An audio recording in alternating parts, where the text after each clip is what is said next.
Guess football? Right, that's one. What's the other? It's figure skating. Surprised? It's true, today skating is second only to football among televised sports. Why? Well, as Yogi Berra might have said, it's 90% sport and the other half is entertainment. Tonight we give you a chance to see the phenomenon from yet another perspective, behind the scenes with Stars on Ice.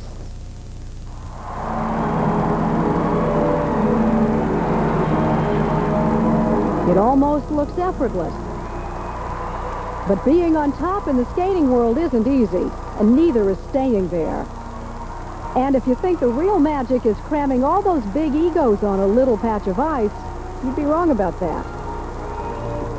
10 weeks on the road, and there's going to be a show tonight, and tomorrow, and the night after that. How do they do it? With a lot of help from their friends. 5 minutes, ladies. And still. Showtime. Last Thursday night in Richmond, Virginia. The 42nd night of a 55-city tour, Discover Card Stars on Ice is literally skating on thin ice. Basically, you're seeing the ice about as bad as it can get without canceling a show right here. The ice is soft and only half as thick as it should be. Some of the skaters are hitting cement. But these are pros. And undaunted, they're still giving it all they've got. Going for the big jumps the crowd paid to see. I think they like to see it a little bit on the edge and, you know, to see a show when the ice is kind of funky. They like to see us try. They're as much rock stars as athletes, artists as entertainers. 10 years.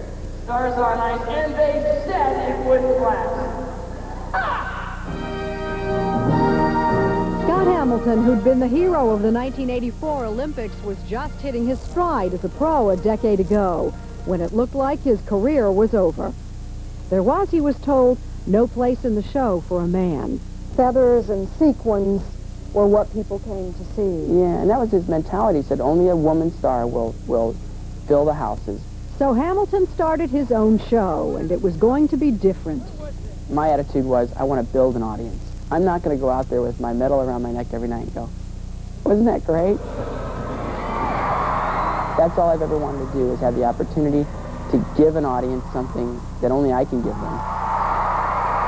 About 10, you're on the Boy in Brown fringe at 50% intensity. Today, the show travels with 65,000 pounds of state-of-the-art lights, sound, and props.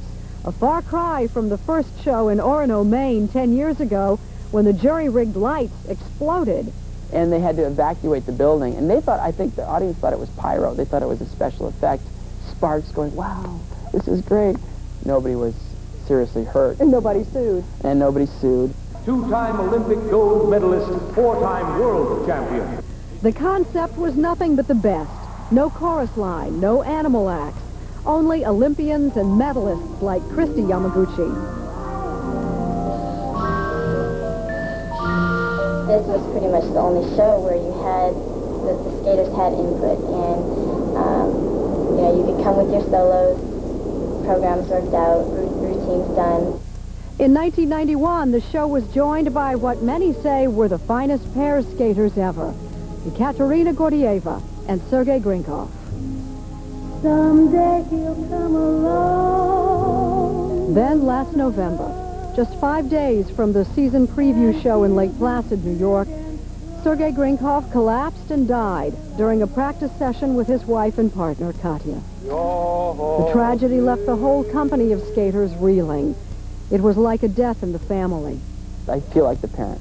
I should never see one of my kids go. It was devastating. And to see the others, that one day, November 20th, is going to be a day that we always remember, because it changed the way we'll look at life forever. Paul Wiley skated this program last month in a tribute to Sergei, which raised more than $1 million for Katya and their daughter Daria. The music is from the movie soundtrack of Apollo 13, but that night it carried another meaning. That night felt so vertical. There was such an emotion of speaking to heaven, maybe, and wanting to be where God is, put it that way. It was very hard to go out on tour without them, but time and miles and friends are great healers. Richmond behind them, the bus is headed for Norfolk. This is home, dining room, kitchen, office, den. As you can see, there's no room for egos. Perhaps when everybody's a star, nobody's a star.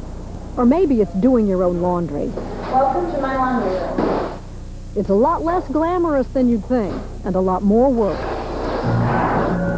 There's practice, practice, and then practice. Here's Kurt Browning. This is Kurt from his skate's point of view. He's spinning, the roof isn't. And Canadian pair Christine Huff and Doug Ledre. She's flying. Listen how he tells her to put her landing gear down. Put.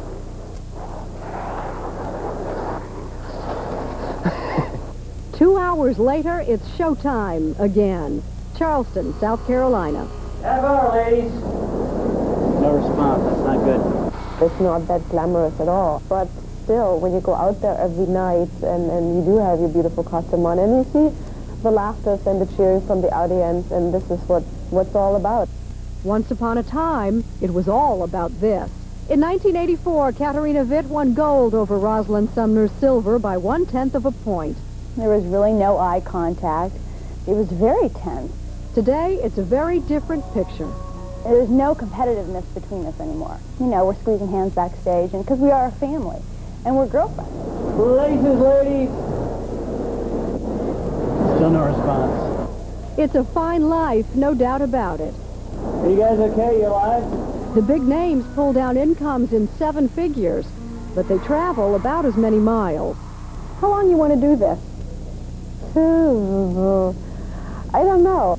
I do start having other priorities. You know, you start thinking, oh, I really want to be home, and, you know, other people arrange their families. I keep arranging my luggage.